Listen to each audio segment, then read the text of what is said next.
Hey, I'm Coach Jay. I'm the G-Man. We've built this podcast for the hardworking men and women of the automotive community. Some of you will listen and be entertained. Others will listen and apply. Our purpose is to provide both.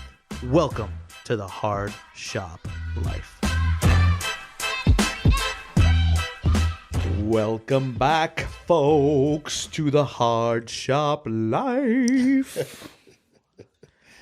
G-Man, since you weren't able to do my intro, I might as well just do it for myself. That's your intro? It's going to have to be, because what am I going to do? Intro. I don't know. I'm going to think of one. I got to come up with a good intro for you. All right, this is Coach Jay and the G-Man. This is the Hard Shop Life, and we're back. And I'm Don Pardo with your host, Coach Jay. Take it away, Jay. How's that? That was good. That was really good. I got to give it to you. That was a good one. You had to give me a second. I'll come up with one. You did a good job. It's an evolution. All right, G-Man, we're back, and you're the one who holds the title to this episode. The title to this episode is Who's in Charge? Who's in charge? Wow. Alex, I'll take Who's in Charge for 200.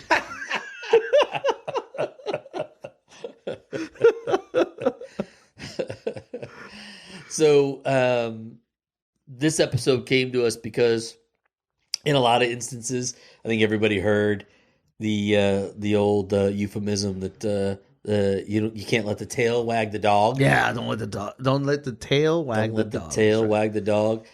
And so we were talking about like those kinds of circumstances where we have a strong personality, maybe as a technician in the shop or a shop foreman or a service advisor or even an assistant manager, something like that, where they have a pretty strong personality and they're basically they're in control of things, even though they don't have the title of service manager right. or service director or whatever you want to call it.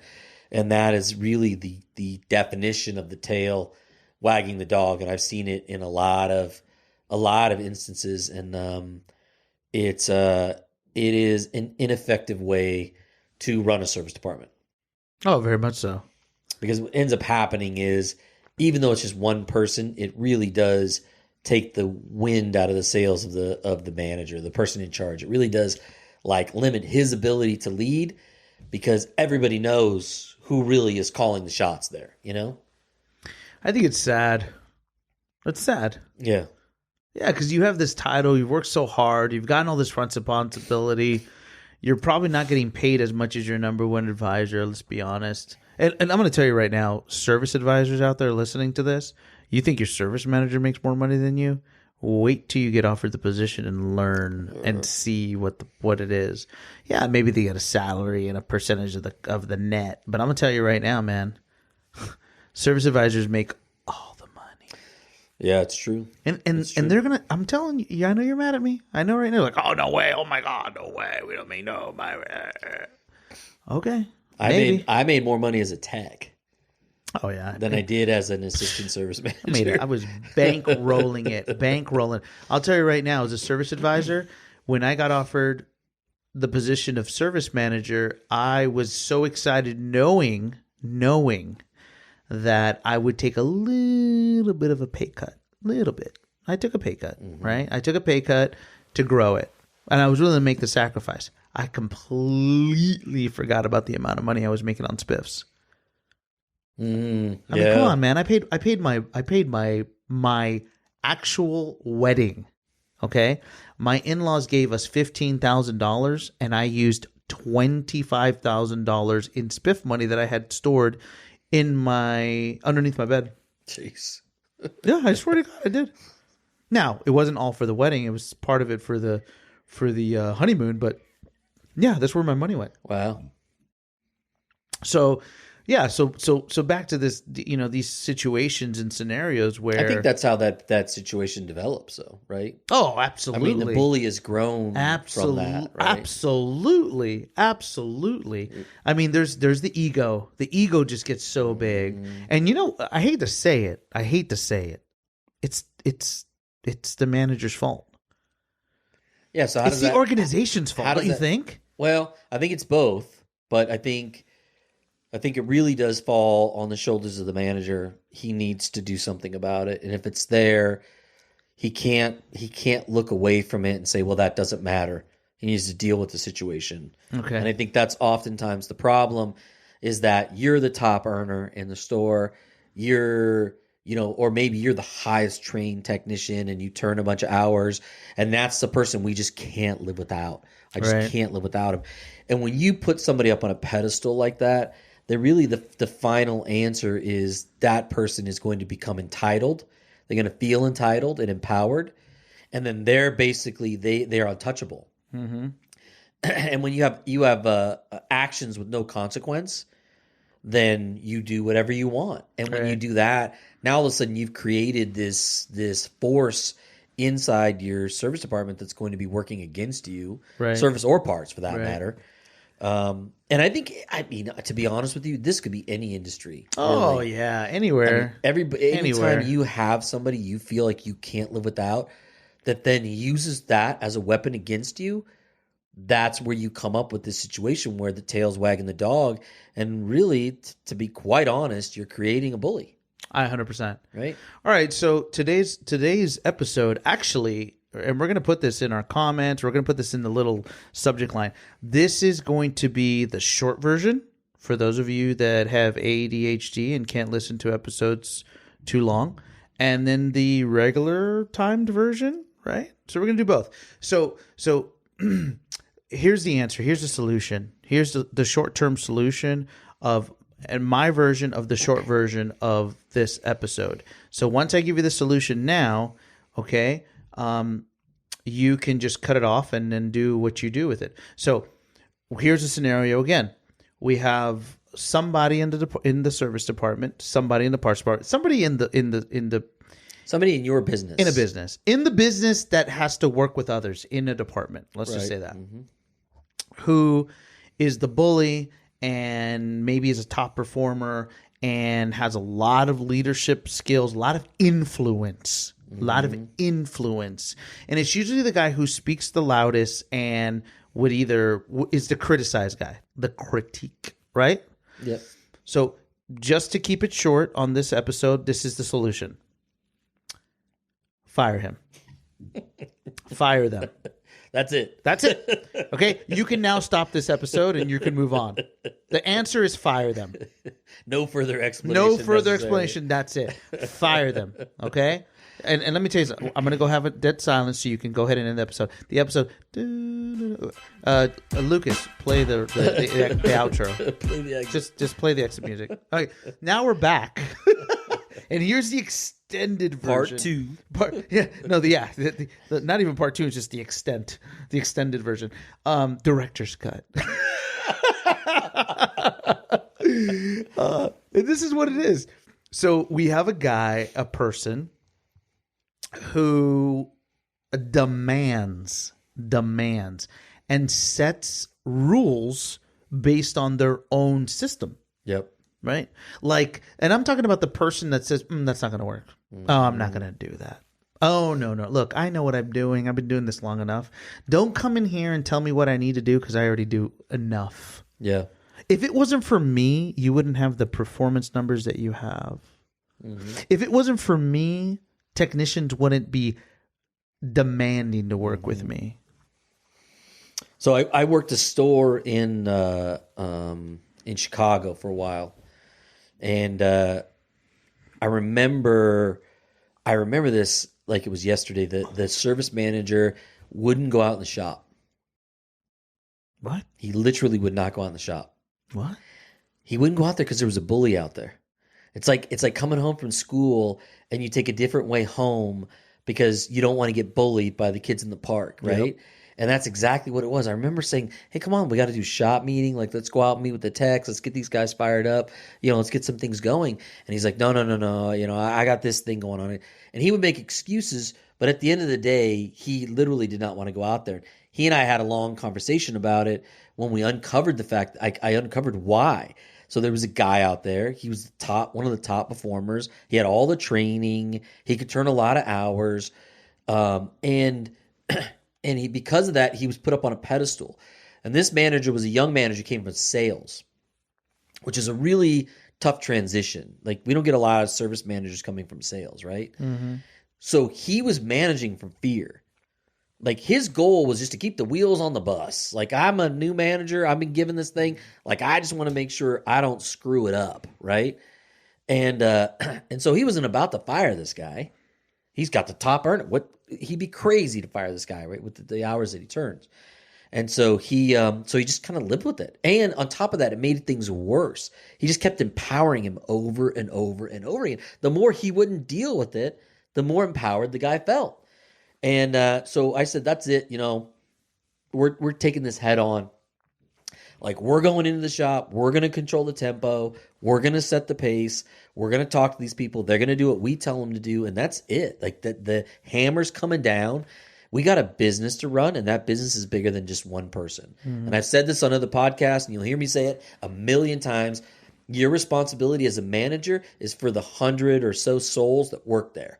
Yep. You're there to provide a stable business so that those people can make a living. Yep.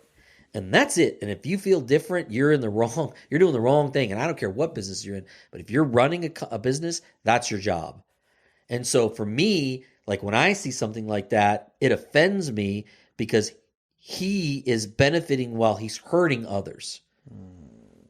That's the thing that bothers me the most. By controlling the outcome, by holding back progress, by not allowing the business to grow and prosper, because he won't play along with whatever it is you want to do. To me, that person is hurting the cashier that needs a raise. Because she's a single mom, right? And she needs to buy a new car or whatever it is. But gee, man, he makes all the money for us. Right. I can't touch him. Oh my God. If I get rid of him, everybody else is going to walk. So, that's what he said.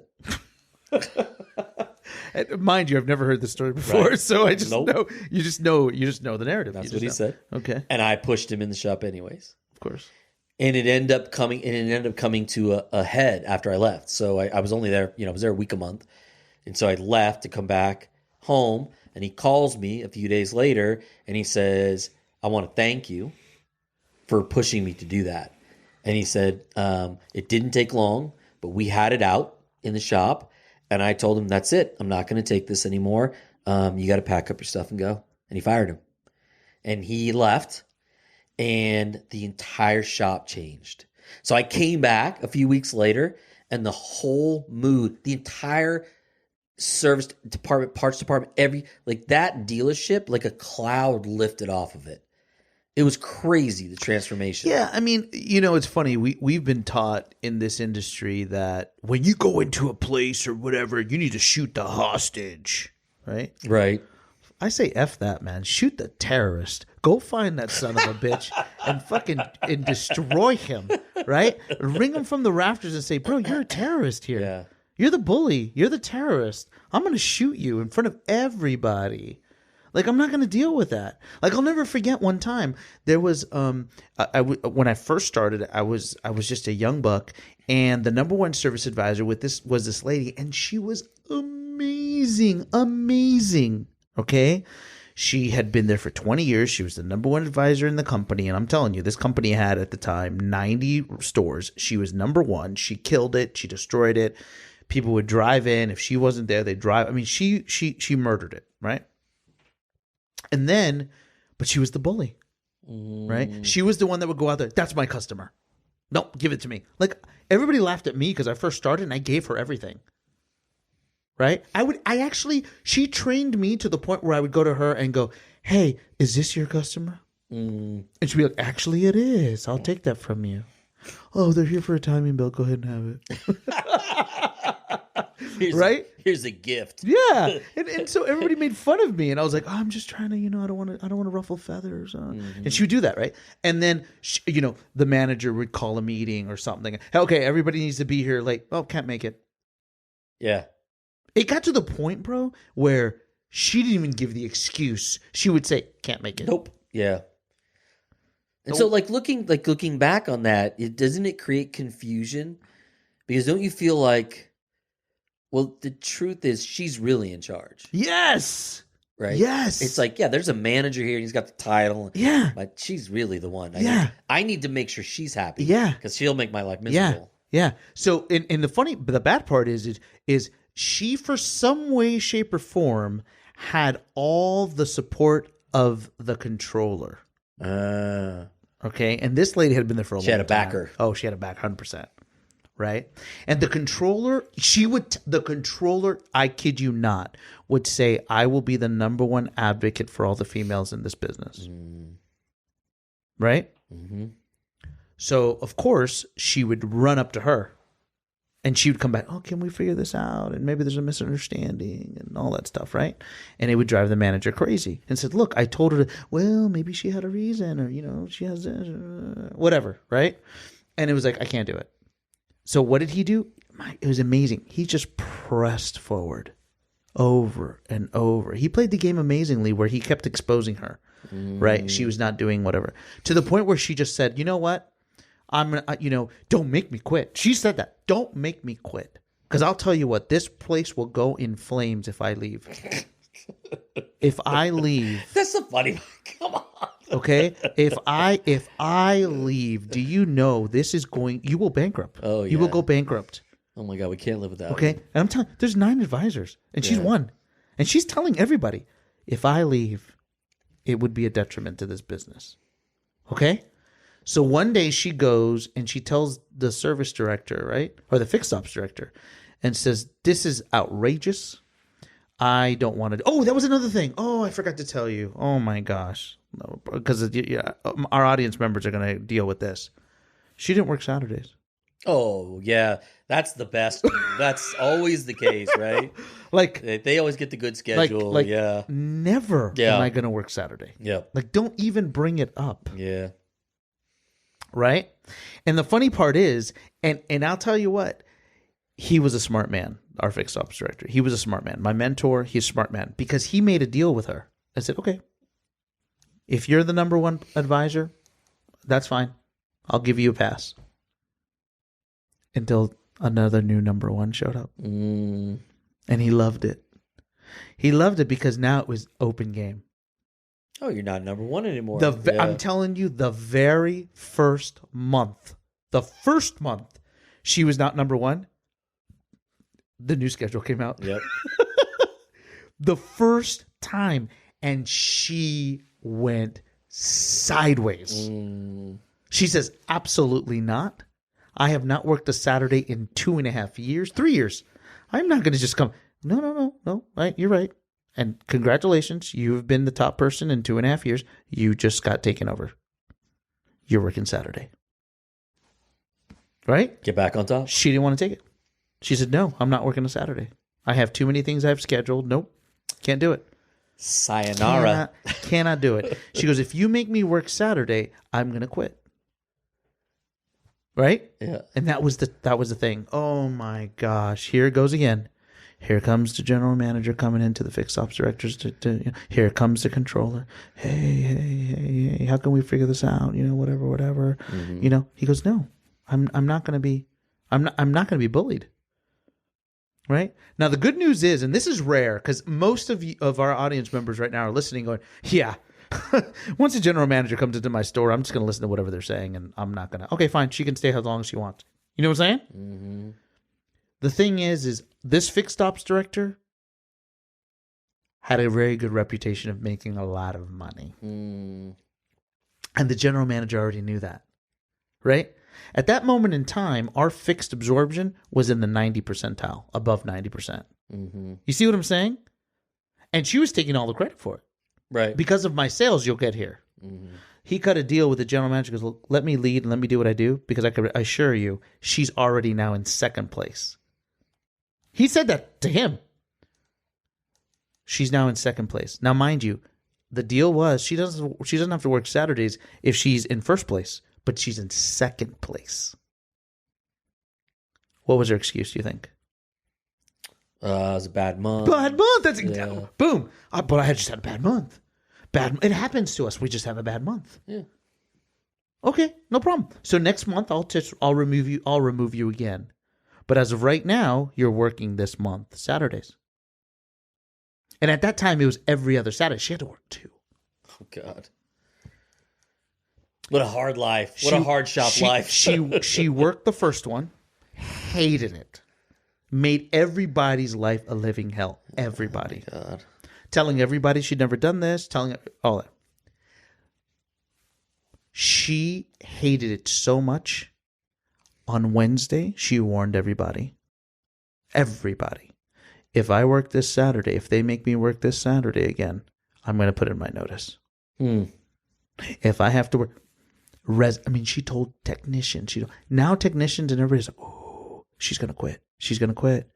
Oh, she can't quit. She can't quit. We make money off of her. She can't quit. Right?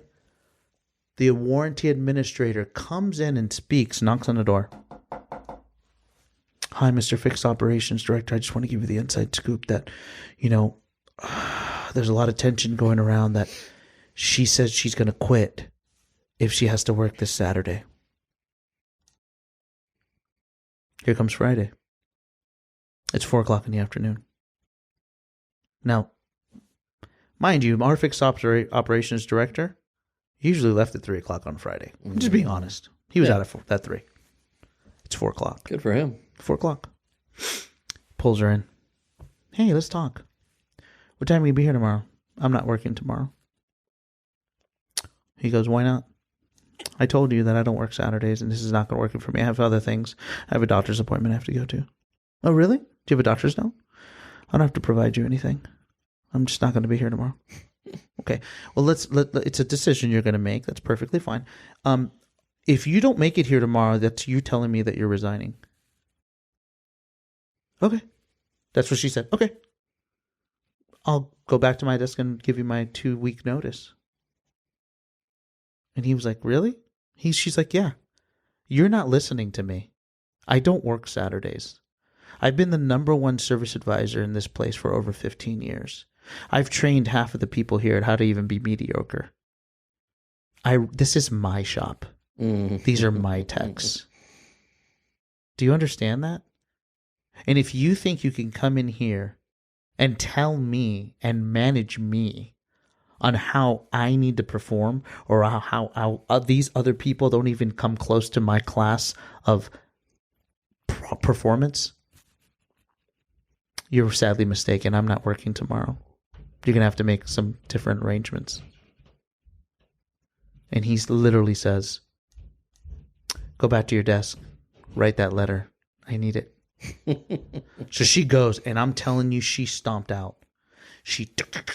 And we knew what was, she's, here's tapping on her thing. She prints it out. She goes back into his office, hands it to him, and she goes, I'll work the 2 weeks, but I'm not here tomorrow. He goes, you won't have to. Because you're right.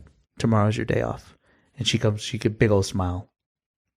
And she goes, that's what I thought. He goes, no, because today's your last day.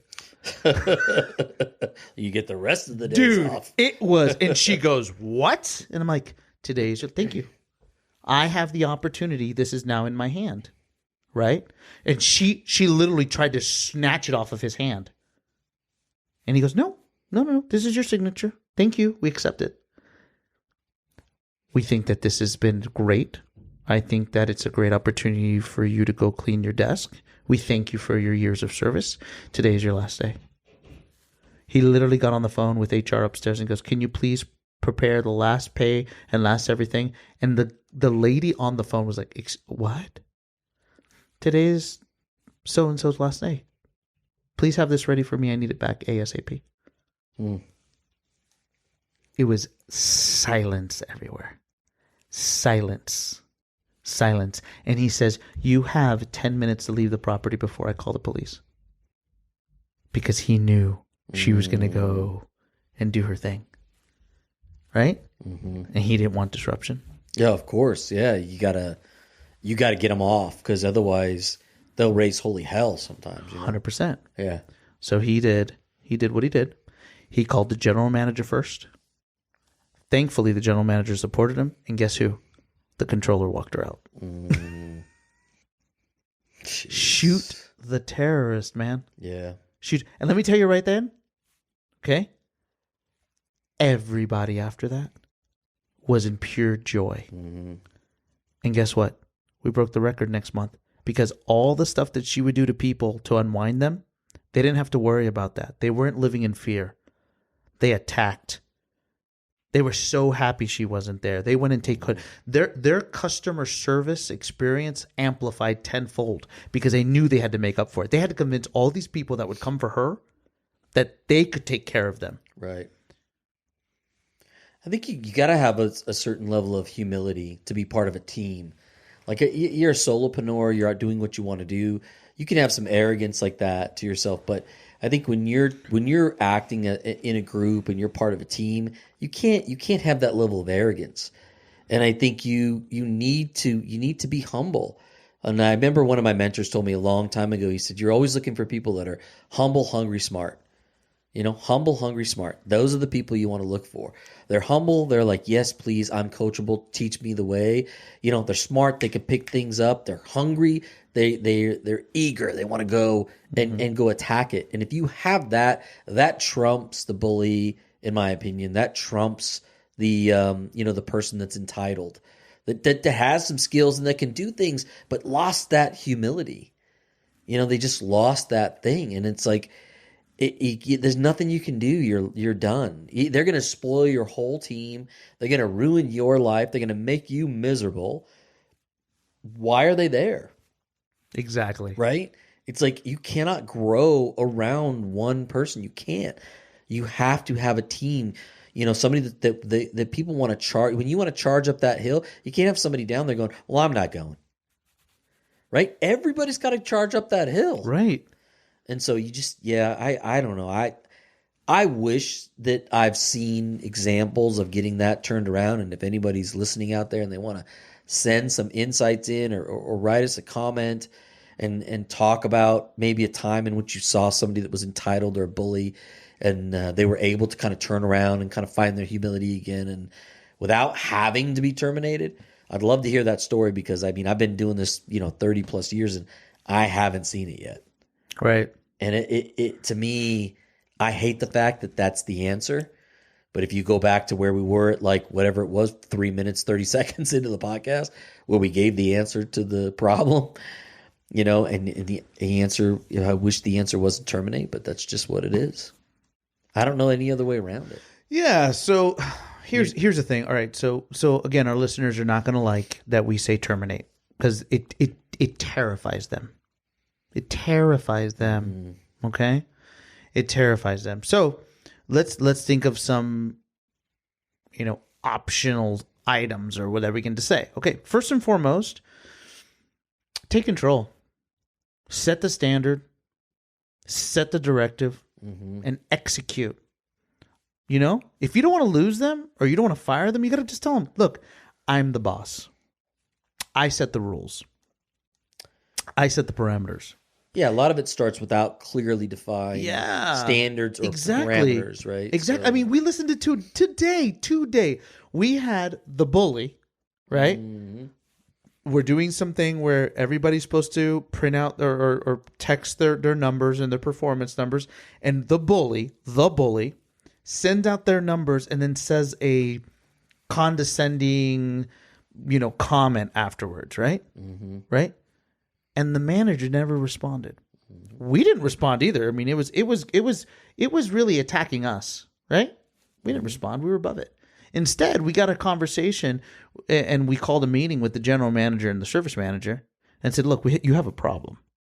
And it's not us. You have a problem. And the saddest thing we had to tell the managers, do you not understand how they just embarrassed you?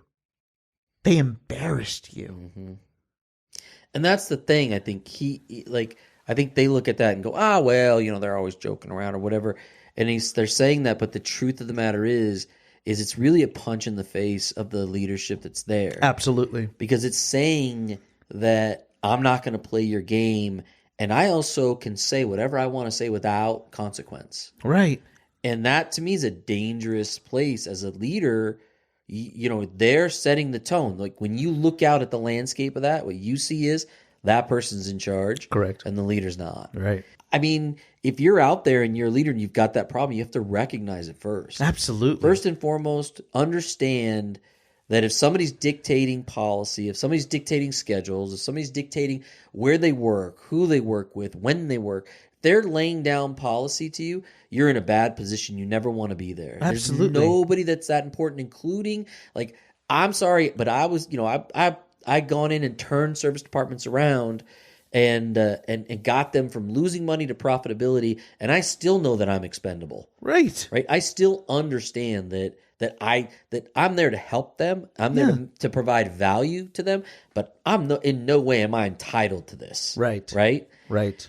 And even though you're getting them results, it doesn't guarantee me anything. Yeah. And so that's the thing. If you got somebody that's doing that to you, you've got to find a way, get that under control, create some standards. Maybe you can stamp it out. Maybe you can get things back under control. And I think your thing with the schedule, I've done that before in the past in a lot of different places where the top person gets to pick their schedule. Yep. An easy way to kind of start to level out the playing field. Hey, you don't want to work Saturday? Get your numbers up. Right. And create a scoreboard, tracking them. What are you tracking? What does that look like? What are your expectations? What are your minimum standards, right? Right. The other thing, too, is in your story, you said that they hired somebody that would then became number one. Right.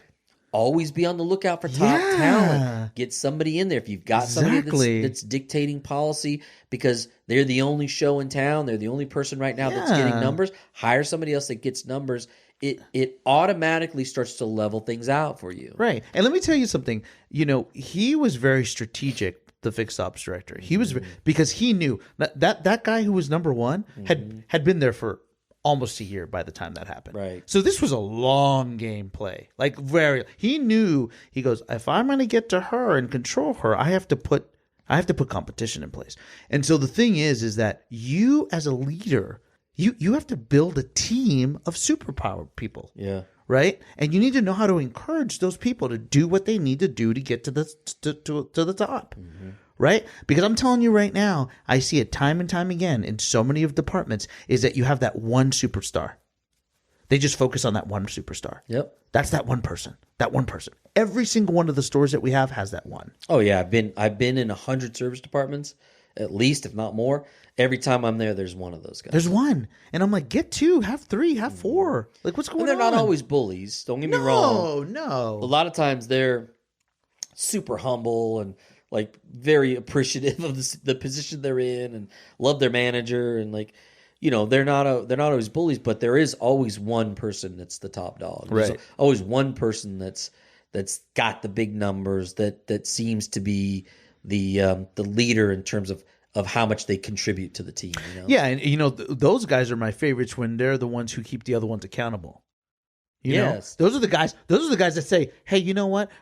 I don't want you here if you're going to be this lazy. I don't want you here if you're going to give this level of performance because you're making me look bad. You need to go. You know what I'm saying? I listened to a book with Stephen Covey, and he was talking about that, and he was saying, maybe it was a training program or something. He was talking about how guys they're around the water cooler and they're talking about the manager and they're bad mouthing him and they're talking about areas where he's weak and this and that. And the thing he was saying is you got to support that guy. Like that person that's in charge, he's not going to have every skill. Right. Right. He needs people underneath him who are there to support him and help him to run this thing. Right. And when you become part of that, you become as big as the machine.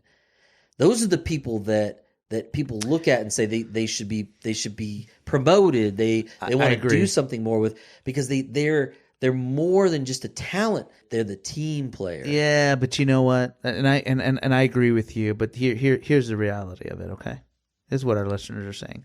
Lay it on me. That guy's a brown noser. He's a brown noser. Like, come on, man. You know what I'm saying? He's the guy where it's like, this guy, man. He wants to just be on the pro manager team. Like, oh God, you know what I'm saying? It's hard. It is so hard to play both sides, right? Because you want to be accepted by your peers. You want to be a part of their thing, right? So if you support the manager and their ideas and whatnot, then you have a possibility of just being the brown noser, and you're like, you start losing your credibility. Mm-hmm. You see what I'm saying? So it's a very fine line of things. If you think about, I've seen brown nosers before, and that stands out. There's no doubt. But I think a brown noser is somebody with little talent that's just a suck up. So let's say guy's he's a tech that's not turning hours. He can't produce. Is he like that guy in Can't the fix office? a car. What's that guy that's with Michael that always wants to be the assistant? Oh, Dwight. Dwight. No, actually, Dwight was a top salesperson in the company. So, Was he? Yeah, he was. Okay, I didn't Yeah. know. But it's like that though. It is like that where the person's a suck up, and it's obvious and it's annoying. And the other side of that is there's no performance on the other side. So they're using the suck up to try to mask their low performance. Right? I'm going to be super nice to you. And I'm going to suck up to you so that way you don't fire me because I'm the low performer. I mean, that's also a form of bullying too, That right? is so true. So, yeah, but there's that person that you have to respect him because he's got the knowledge, he's got the skill, he's a top performer, his numbers are high, he believes in the manager and the leadership, he wants to do well, and that's somebody you can build a team around, That's somebody that can be part of something big. And I think, to me, those are the people that you want to recruit. You're looking for them. So I've had them before on my team when I was in management and working at the store. I've seen them, in the places that I've been, and I mean, you've seen them too. Yeah, I mean, you could name them. Yeah, and I think that they're out there, and if you feel like you're dreading coming to work, and you're like that guy, you just don't even want to go talk to that guy. My story about my manager that didn't want to go out in the shop because he knows that guy's such a jerk, he just doesn't want to hear it from him. So he avoids him. If you're even a few percentage points of that, you need to really take a hard look at who's really running the show. All right, well, let's close it out, G-Man. What are your takeaways? What are we going to send the people out with? Give me a couple things. Well, my thing is number one, what I just said. Right. Like, figure out who that is and recognize it. Don't look away from it. Right. And then take action. So, like you said, create standards, have rules, make sure they're equal for everybody. And let them know what's expected of them. And then I think also too, a measure, right? Measure their performance, measure and report. And that way, everybody can see where they're at. Somebody that says, oh, well, they're number one, but meanwhile they're writing, 3 times as many tickets as everybody else, but their hours per hour are like 0.7. You know what I mean? Their ELR is like a sub 100. That's not necessarily, to me, a top performer. That's just somebody that's working off of volume, right? And that's not going to work. So you need people that can take care of customers. So if I see that, yeah, that guy's number's big, but we're not really capitalizing on each opportunity, right? So I'd look for that. But you only get there by measuring, right? So measure, it's the old euphemism, and I'm full of them, but it's inspect what you expect, right? And then I think take action. I think you let's say you manage 50, 60, 100 people, 99 of those people are going to respect you when they see you take action on that one person. And don't be afraid to really just, call them right to the carpet and push them right to the edge, because it's got to be your show. Gary, stop being nice. You have to run it. Fire them. Fire them. Fire. I'm being politically correct. Fire. All right. Well, this was great. G-Man, thank you so much Yes, for sir. participating. This is the Hard Shop Life, talking about some hard shop issues, right? That's tough. Yep. It's tough when we talk about things like this. But you know what? It's to empower you. If any of you guys need more information, we're going to have some tools. We're going to have some ideas. We're going to have some resources. We're going to have some stuff we can give you. Go on our website. Go on our Facebook page. We're here to stay and here to play. So, G-Man, thank you again for your time. Oh, yeah, 100%. All right, this is Coach Coach J. J. This is Coach J signing off. Adios. Adios.